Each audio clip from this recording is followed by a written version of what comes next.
ans, si tout va bien, cette thérapie génique sera accessible. D'autres s'en viennent. Le projet Génome humain, qui consiste à décrypter l'ensemble des gènes, apporte une telle connaissance sur les mécanismes fins de la vie que ce que la médecine prépare fait rêver. Même le cerveau n'est pas à l'abri de la médecine de demain. Il y avait un site en particulier, on disait qu'il n'y avait aucune régénérescence, c'était dans le cerveau. On disait c'est perdu, le neurone ne peut pas se recréer. Ben, récemment, dans les 18 derniers mois, on a trouvé des cellules souches neuronales et c'est une grande découverte, c'est une énorme découverte. Ça ouvre des possibilités assez extraordinaires de refaire certaines sections de cerveau. De là à savoir si on peut refaire les connexions chez un adulte, les connexions qui font qu'un cerveau fonctionne de façon intégrée, je ne sais trop, mais ça veut dire que le pouvoir de régénération de l'être humain, il est beaucoup plus élevé qu'on voulait le croire au départ. Par ces nouvelles mesures, la médecine nous promet de réparer au fur et à mesure les dommages du temps. Mais elle rêve de faire encore mieux, de bloquer à la source le processus même du vieillissement. Au retour, retarder le vieillissement. Mesdames, Messieurs, la cour. La plus belle cour de véhicules d'occasion en Mauricie, celle de Trois-Rivières Toyota. Plus de 40 véhicules inspectés en 100 points et certifiés Toyota, ce qui vous donne une année de garantie supplémentaire, l'assistance routière 24 heures, la première vidange d'huile gratuite et surtout l'assurance de prix très compétitive. Camry 96, garantie jusqu'en 2002. Corolla 97, garantie jusqu'en 2003. Versailles 96, garantie jusqu'en 2002. Trois-Rivières Toyota, la vraie sensation. Cet été, démarrez en grand avec le Nouvelliste. Jusqu'au 25 août, jouez à l'Auto Soleil, le Nouvelliste, et courez la chance de gagner une magnifique Ford Focus 2000 ou l'un des 50 guides des voitures anciennes qui vous en mettra plein la vue. L'Auto Soleil, le Nouvelliste, c'est plus de 18 000 $ en prix à gagner, mais pour gagner, il faut participer. Retrouvez tous les détails et le coupon de participation chaque lundi dans le Nouvelliste. L'Auto Soleil, le Nouvelliste, une collaboration latérale Ford. Au Québec, plus d'une personne sur 3 mourra d'une maladie cardiovasculaire, ce qui signifie plus de 19 000 victimes chaque année parmi nos connaissances, nos amis, notre famille.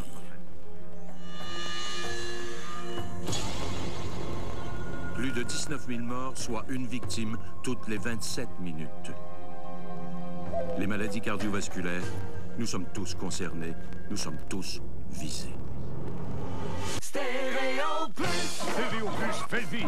Dans tous les magasins, sur toutes les marques, des gros rabais extraordinaires. Télé, vidéo, cinéma maison, radio d'auto, téléphone, baladeur, caméra. Radio-changeur 12 CD de JVC, 299 $ payé et emporté. Mini-chaîne Sharp, 199 $, payé et emporté. Ordinateur, moniteur, imprimante, les 75 Stéréo Plus font le vide. Plus de 25 millions à liquider et 2 ans sans intérêt. On en gagne plus! Pour conserver et perpétuer à jamais la mémoire de notre Rocket, nous avons l'honneur de mettre à votre disposition ce magnifique coffret souvenir contenant ce documentaire vidéo constitué de documents d'archives et d'entretiens privilégiés avec le célèbre numéro 9. Également incluse l'émouvante biographie de Maurice Richard, l'idole d'un peuple. 600 pages passionnantes sur la vie du Rocket et agrémentées de plus de 160 photos. En plus, une affiche géante hors série et autographiée de cette fameuse photo du Rocket. Et le coffret est accompagné d'un certificat numéroté présentant le poème de Félix Leclerc dédié au Rocket. Ce coffret souvenir à la mémoire de Maurice Richard vous est offert pour 49,95 $ et est disponible en quantité limitée par commande téléphonique seulement. Pour chaque coffret vendu, 2 $ seront remis à la Société canadienne du cancer. Réservez maintenant le coffret souvenir Maurice Rocket Richard pour vous et pour les générations à venir.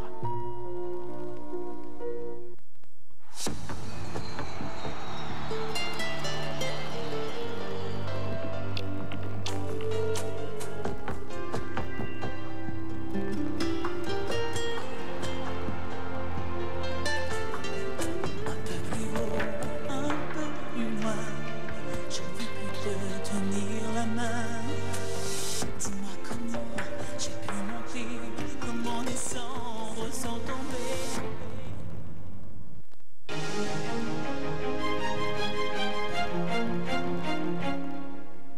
La médecine a toujours repoussé la mort en réparant les dommages du temps. Maintenant, elle ose s'attaquer de front au vrai problème, celui du vieillissement. Chaque jour, dans son laboratoire de l'université McGill à Montréal, Siegfried Ekimi ralentit la marche du temps. En étudiant des vers microscopiques, il a découvert que toutes les étapes de leur développement sont contrôlées par 2 ou 3 gènes. Des gènes qu'il a baptisés clock, parce qu'ils jouent le rôle d'une horloge biologique.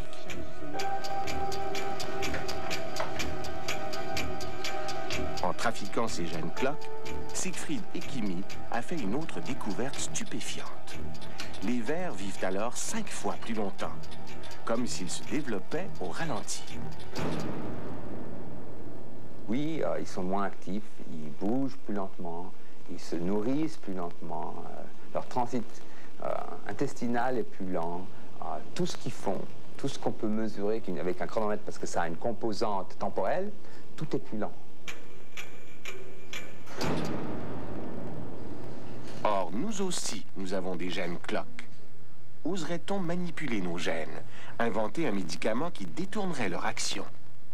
S'il y a un moyen global, peut-être, de prolonger la vie, ça va être effectivement de ralentir les fonctions physiologiques de l'organisme entier ou d'une partie de l'organisme.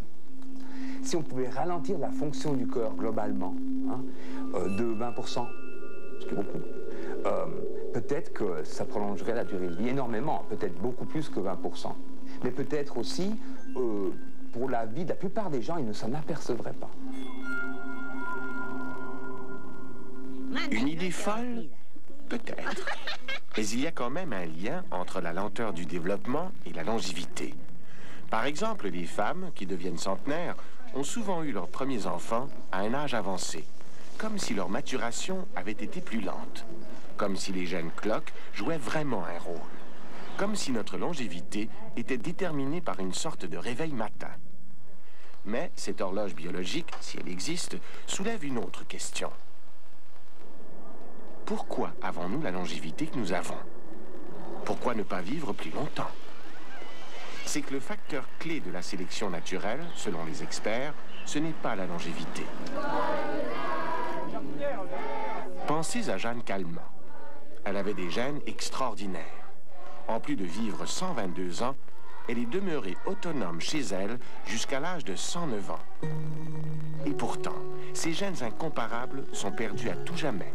Sa fille unique est morte à 36 ans, sans descendance. La vraie raison pour laquelle nous ne vivons pas plus vieux, c'est que la sélection naturelle a toujours favorisé les gènes qui multiplient la descendance, pas ceux qui prolongeraient ensuite la santé. En laboratoire, par contre, on peut changer ces règles de sélection.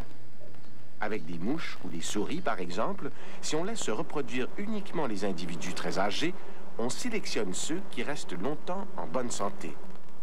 Après 15 générations, toute la colonie vit 30% plus longtemps. On a concentré les gènes utiles à la longévité.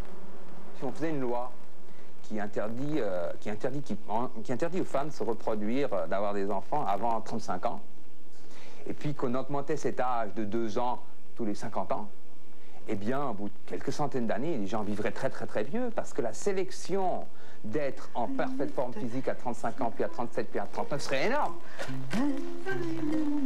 Au bout de quelques centaines d'années, on vivrait le double du temps, je suis persuadé. En fait, ils dodo tous les deux. En fait, ils dodo tous les deux, comme ça. Ce scénario est bien sûr impensable. Et puis, il faudra attendre bien des générations pour en tirer profit. Or, c'est notre longévité qui nous intéresse. Bonne nouvelle, on vient de découvrir chez l'animal une façon immédiate de prolonger la vie, une méthode infaillible.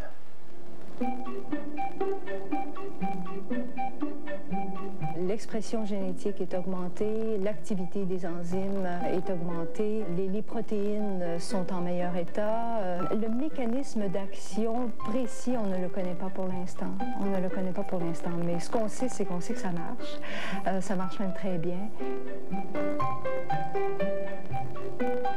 La solution miracle de Guylaine Ferland à l'Université de Montréal, c'est simplement moins manger.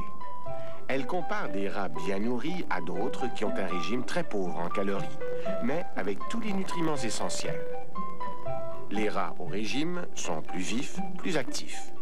Ils résistent mieux au cancer, au diabète et à toutes les autres maladies.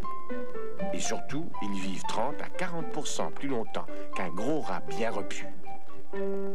Ah, la recette vous intéresse? Pour le moment, la longévité maximale de l'être humain est considérée comme étant 122 ans. Alors, si on rajoute un 30-40% de plus, on se rend presque à 200 ans, là. Alors, c'est quand même important. Quand est-ce qu'on commence? À la naissance. Chez les singes ou chez les rats, c'est ce qui donne la meilleure longévité. Mais cela réduit la croissance. Alors souvent, on commence plutôt le régime après la puberté. La taille est plus normale et la longévité presque aussi bonne. Combien sévère le régime? En fait, il y a des études où on a réduit de 10%, de 20%, 30% et 40%. Et on observe des bénéfices à tous les niveaux de restriction, sauf qu'ils sont proportionnels au degré de restriction. Avec une restriction de 10%, on a des effets bénéfiques, mais qui sont moindres que lorsque la restriction est de l'ordre de 40%. Au-delà de 40%, la restriction est trop sévère et on a une diminution de la longévité. Pour un humain, il est difficile de réduire sa ration de plus de 20%, de toujours avoir faim et d'être confiné aux seuls nutriments essentiels. Les plaisirs de la table, oubliez ça. J'ai jamais trouvé cette diète-là suffisamment intéressante et attrayante pour l'utiliser moi-même. Surtout pas pendant 200 ans. Surtout pas pendant 200 ans, non. Ce régime sévère nous a appris une chose. Nous avons déjà en nous les mécanismes qui nous permettraient de vivre plus longtemps. En période de disette, notre corps active ces mécanismes d'urgence. Il extrait le maximum d'énergie du moindre aliment disponible. Il contrôle mieux la libération des radicaux libres, ces déchets du métabolisme qui s'attaquent à nos cellules, et il améliore la réparation des chromosomes. Comment activer ces mécanismes de survie sans s'imposer un régime insupportable? Le point faible de nos cellules, ce sont les mitochondries, ces petites centrales énergétiques où le sucre est brûlé par l'oxygène. Cette réaction chimique produit des radicaux libres, des molécules tellement agressives qu'elles endommagent même la structure de la mitochondrie. Et plus les mitochondries sont endommagées, plus elles perdent de radicaux libres qui attaquent alors le reste de la cellule, les chromosomes, la membrane. Quand les dommages deviennent excessifs, la cellule se suicide et une jeune cellule toute neuve la remplace. Malheureusement, les chromosomes de cette nouvelle cellule sont toujours un peu plus courts. À chaque division, leurs extrémités, les télomères, perdent un petit fragment. Après une centaine de divisions, les télomères deviennent si courts que les cellules malades ne peuvent plus se faire remplacer. Elles doivent tenir le coup malgré les dommages qui s'accumulent. Ce sont ces dommages causés par les radicaux libres qui provoqueraient vieillissement, cancer et maladies dégénératives. Une preuve parmi des milliers d'autres. À l'Université de Toronto, Gabrielle Bouliane travaille sur des mouches. Elle leur a ajouté un gène qui neutralise les radicaux libres dans leur système nerveux. Or, les mouches ont vécu 40% plus longtemps. Cela montre l'importance cruciale des dommages causés aux cellules nerveuses. Certaines de nos cellules sont particulièrement vulnérables au vieillissement. Si on leur ajoute des gènes de protection, on augmentera peut-être notre longévité, mais certainement la qualité de notre vieillesse. Encore une fois, il faudrait donc jouer dans nos gènes, changer l'être humain. Heureusement, il y a d'autres façons de neutraliser les radicaux libres. Jouer sur l'alimentation, par exemple. Consommer des aliments antioxydants qui neutralisent les radicaux libres, comme les fruits, les légumes, les huiles végétales, les noix. Ou encore prendre des suppléments de vitamine C, de vitamine E. Vivra-t-on plus longtemps?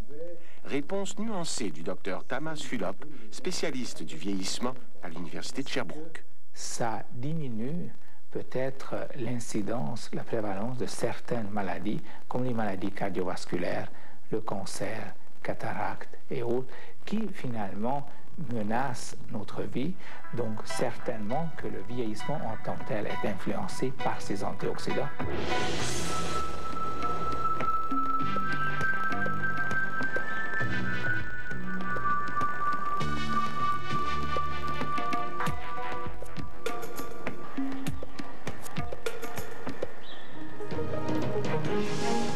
Avenir à découverte, repousser les frontières de la mort.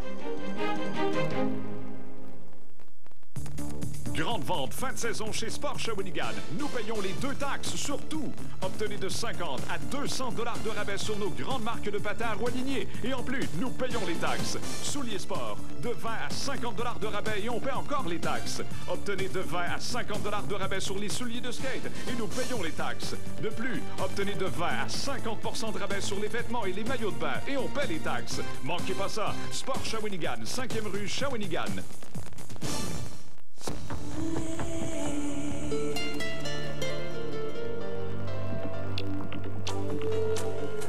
Je veux voir comment c'est là-haut.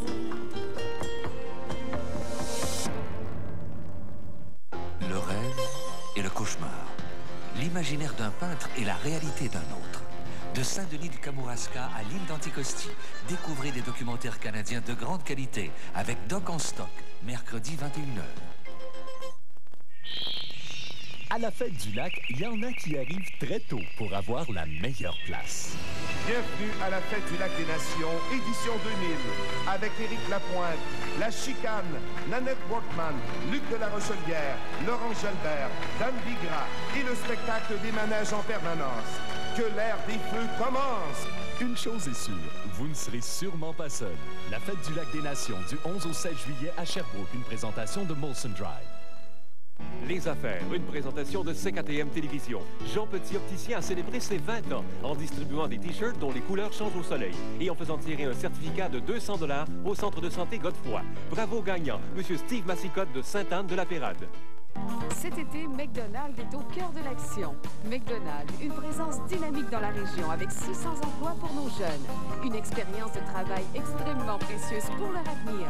McDonald's au cœur de l'action, au cœur de la vie des gens d'ici.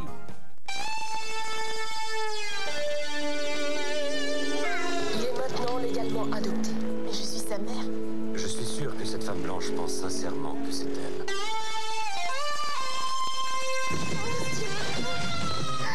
Mais tout ça, c'est...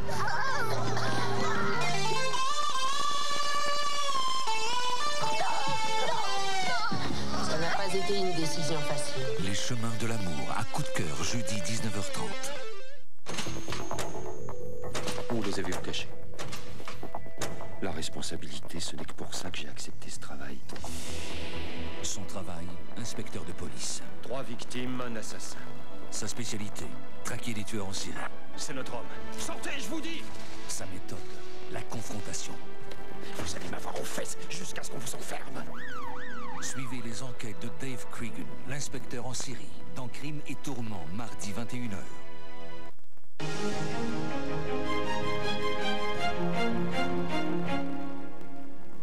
Les femmes vivent plus longtemps que les hommes. Mais après 65 ans, la proportion de femmes invalides est 2 fois plus élevée que chez les hommes de même âge. Pourquoi ces différences? Parce qu'après la ménopause, la chute des hormones est beaucoup plus prononcée chez la femme. Or, les hormones jouent un rôle essentiel dans le maintien de la santé.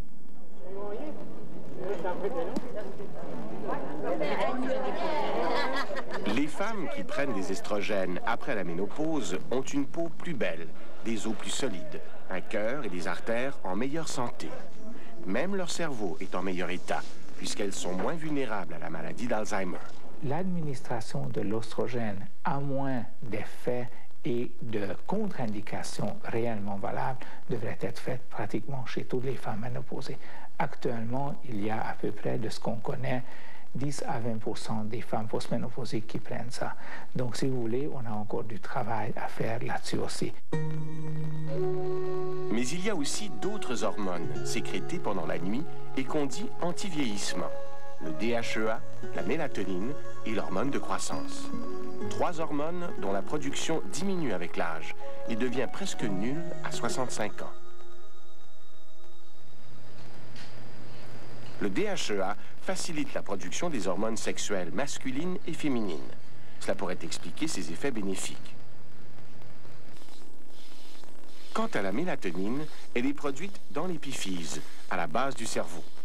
Elle est surtout populaire depuis que l'équipe italienne de Walter Pierpaoli a retiré l'épiphyse d'une souris âgée pour la greffer à une jeune souris, et vice-versa.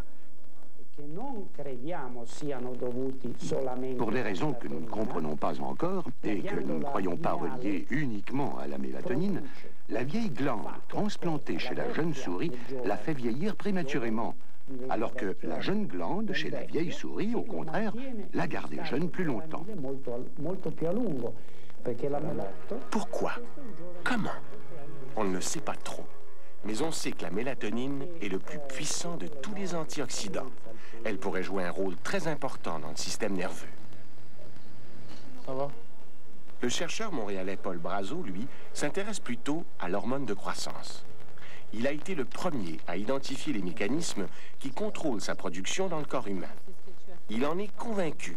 L'hormone de croissance peut effacer les rides et réduire plusieurs symptômes du vieillissement. Minéralisation des os, les os sont moins friables. Pensez juste à la notion d'ostéoporose. Vous avez une musculature qui se développe, la graisse qui se dépose pas. D'ailleurs, si vous voulez regarder les gens qui ont 55, 60 ans, ils leur poussent toujours un petit Michelin ici. Ben, c'est parce qu'ils sécrètent moins d'hormones de croissance. Et ils accumulent les graisses. But they've never actually been put in the cafeteria. What do you think? Malheureusement, les injections d'hormones de croissance coûtent environ 1 000 $ par mois et elles bloquent la sécrétion naturelle de l'hormone. La marge de sécurité est mince et les effets secondaires nombreux. Autant de problèmes que le docteur Brazo pense avoir réglés. Ce flacon contient un produit synthétique de son invention. Il stimule la production naturelle de l'hormone de croissance sans détraquer les mécanismes de régulation normaux. On ne retournera pas en jeunesse, on va juste ralentir la vieillesse. Et c'est ça qui est le principe. Est-ce qu'on va avoir des espérances de vie de 76 ou 77 ans pour les hommes canadiens et les femmes 79 à 81 ans? Est-ce qu'avec cet outil-là, on va être capable de monter ça de 10 ans? Fort probablement. Puis on a dû injecter plus de 4000 cochons. Le cochon, le porc est très proche phylogénétiquement de l'homme. L'homme a déjà bien répondu. Je ne sais pas pourquoi ça ne fonctionnerait pas. Mais vouloir ainsi consommer des suppléments hormonaux, n'est-ce pas rechercher la fontaine de jouvence, la pilule magique qui pourrait nous permettre de ne pas vieillir sans faire le moindre effort? C'est un rêve qu'entretiennent les sociétés pharmaceutiques. La réalité, c'est qu'il y a d'autres hormones qui affectent notre vieillissement et qui contrôlent notre métabolisme. Des hormones que nous pouvons fort bien apprendre à contrôler de nous-mêmes sans l'apport d'une pilule magique. En situation de stress, notre corps sécrète surtout 2 hormones. L'adrénaline, qu'on connaît bien, et qui nous aide à mobiliser nos ressources. Et aussi le cortisol, qui semble surtout lié à notre sentiment d'impuissance. Ce rat subit un test d'apprentissage. Lors d'une expérience précédente, il avait buté par hasard sur une plateforme invisible où il pouvait prendre pied. Malheureusement, il ne l'a pas bien localisé. Il a oublié. En général, les jeunes rats apprennent mieux que les vieux. Mais ce n'est pas toujours le cas, selon Michael Meany, chercheur à l'hôpital Douglas de Montréal. Je dirais qu'à peu près 35% des rats âgés vont nous montrer les déficits d'apprentissage de mémoire très importants. Par contre, il y a probablement 40% des animaux d'exactement le même âge qui sont aussi efficaces que les jeunes adultes à exactement le même âge. Donc, il y a des variations importantes. Ces différences dépendent des hormones du stress, selon Michael Meany. Le jeune animal, qui sécrète beaucoup de cortisol, vivra moins longtemps et il souffrira de problèmes d'apprentissage en vieillissant. Or, le cortisol est tout aussi nuisible chez l'être humain. Sonia Lupien, la collègue du Dr Meany, en a fait la preuve. suivi sur une période de 10 ans, les personnes âgées qui ont trop de cette hormone de stress-là ont des troubles de mémoire et ont une atrophie de l'hippocampe, cette structure du cerveau. On a mesuré ça au moyen de la résonance magnétique nucléaire. Ils ont une atrophie, elle va diminuer en volume de l'ordre de 14 %, ce qui est beaucoup. Square. Rough. Excellent. Court. Spider. Yes. En suivant des groupes de personnes âgées, l'équipe de Mme Lupien a montré que celles qui vieillissent bien produisent moins de cortisol en situation de stress. Leur truc, ces personnes sont résilientes, comme elle dit. La résilience, c'est la capacité d'avoir toujours un plan B avant même de faire face au plan A. D'accord? Dire, OK, je vais aller là, si ça ne fonctionne pas, j'ai un plan B. Et on voit que les gens qui réagissent très, très mal à des situations en termes de stress, ce sont des gens qui ne sont pas résilients, c'est-à-dire qu'ils n'ont pas de plan B. Selon elle, les situations les plus stressantes sont celles qui sont imprévues ou imprévisibles. Pire encore, les situations qu'on ne contrôle pas. Si vous avez une situation dans laquelle vous vous sentez stressé, vous savez ce que ça vous énerve, etc., évaluez-la. Est-ce qu'elle est nouvelle? Non. Est-ce qu'elle est imprévisible? Parfois. Est-ce que j'ai l'impression d'avoir le contrôle? Oui ou non. Et à ce moment-là, vous savez exactement où vous devez aller jouer. There you go. À ce moment-là, d'essayer de comprendre et de gérer cette situation-là pour reprendre le contrôle. Vous avez quelqu'un chez qui vous allez avoir une diminution de stress sans besoin de médicaments. Dans cette perspective, notre santé n'est déterminée ni par notre environnement, ni par les techniques médicales. Si vous vous levez un matin, que vous êtes fatigué, que tout vous énerve, vous avez interprété la situation comme étant stressante, vous allez sécréter des hormones de stress. Donc, votre esprit joue sur votre corps. Et c'est pas l'inverse. On n'est pas victime de notre biologie. Loin d'être victime de sa biologie, l'esprit humain tente au contraire d'en repousser les limites par tous les moyens. Notre corps est devenu un matériau que nous pouvons façonner, en misant autant sur l'électronique et les nanotechnologies que sur les xénogreffes ou les manipulations génétiques. Au rythme où vont les choses, nous avons tous de bonnes chances de devenir centenaires. Ce n'est pas encore l'immortalité, mais c'est tout de même 20 ou 30 ans de plus pour chacun d'entre nous. Cela va nous forcer à remettre en question bon nombre de nos choix personnels et sociaux. Il faudrait peut-être commencer à y penser.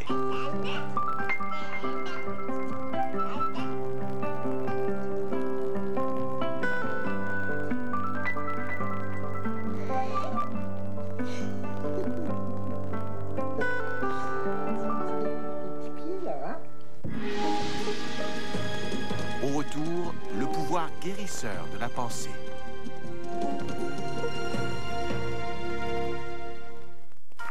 Question. Lesquels sont les plus éclatés? Les Doritos au fromage nacho? Ou les nouvelles Doritos crème sûre Sonic?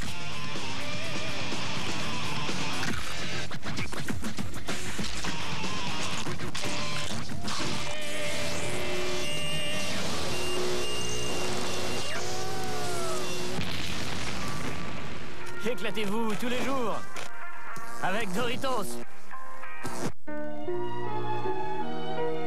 Pour conserver et perpétuer à jamais la mémoire de notre Rocket, nous avons l'honneur de mettre à votre disposition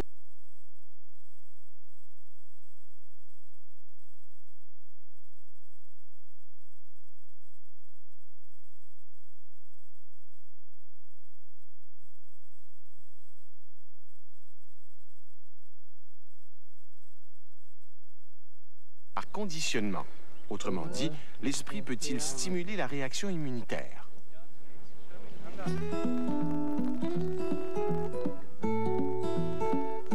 Ils ont décidé d'injecter de l'adrénaline à 48 volontaires. En même temps, on leur a donné un bonbon au sorbet au goût franc et pétillant.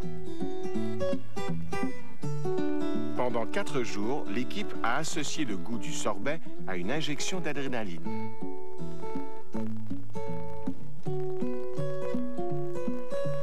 Le 5e jour, à l'insu des volontaires, on a remplacé l'adrénaline par une solution neutre. Cette fois, il n'y avait pas d'adrénaline pour faire grimper la réaction immunitaire. Le simple goût familier du sorbet allait-il provoquer l'activation bénéfique des cellules tueuses naturelles?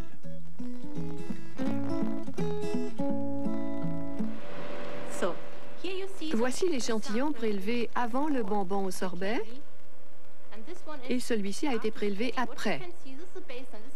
Celui-ci correspond à la normale.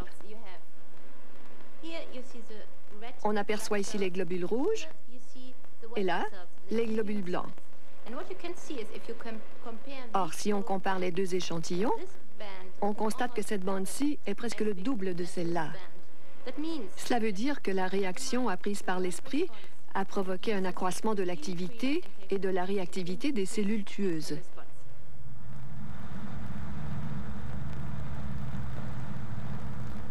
Les médecins ne pouvaient que conclure qu'il est possible de conditionner des gens à accroître le nombre et l'activité de leurs propres cellules tueuses.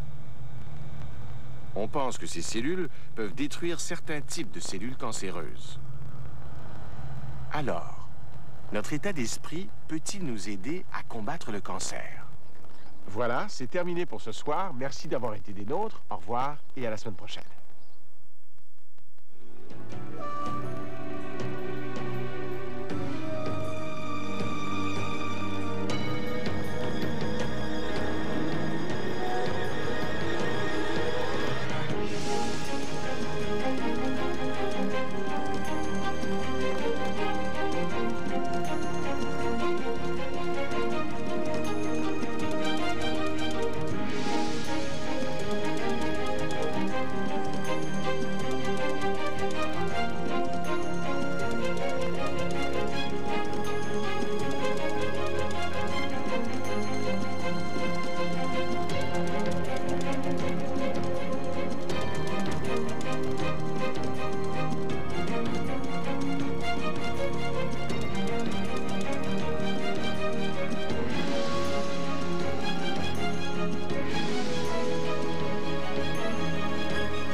Du lundi au vendredi, 17h. Ici Radio-Canada.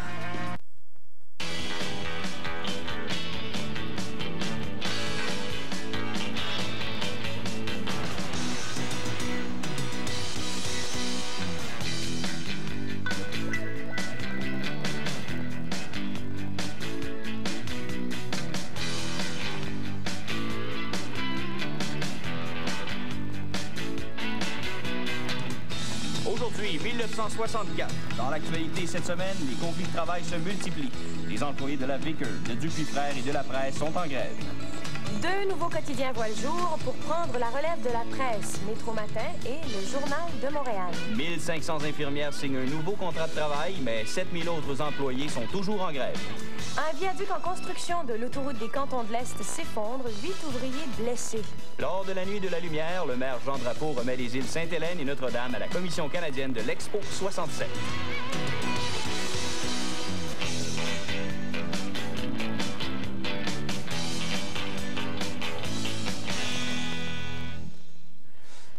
Bon début de soirée à tous. Bonsoir, Jeff. Bonsoir, Anne-Marie. Bonsoir, tout le monde. Eh bien, force nous est de constater qu'en ce moment, il n'y en a que pour la Beatlemanie. Les Beatles et leur fameuse coupe de cheveux n'en finissent plus de faire parler. On est pour, on est contre, mais en tout cas, bon, on ne peut pas rester indifférent. Et puis bon, est-ce qu'ils sont si longs, les cheveux des Beatles?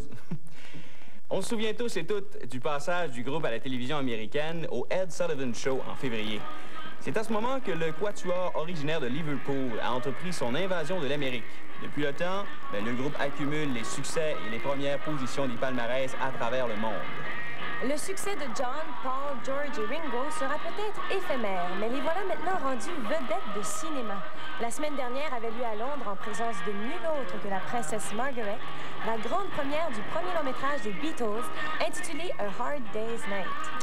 On ne sait encore quand précisément le film sortira en version française sur nos écrans, mais en attendant, voici la bande-annonce telle qu'on peut la voir dans les salles de cinéma de l'Amérique.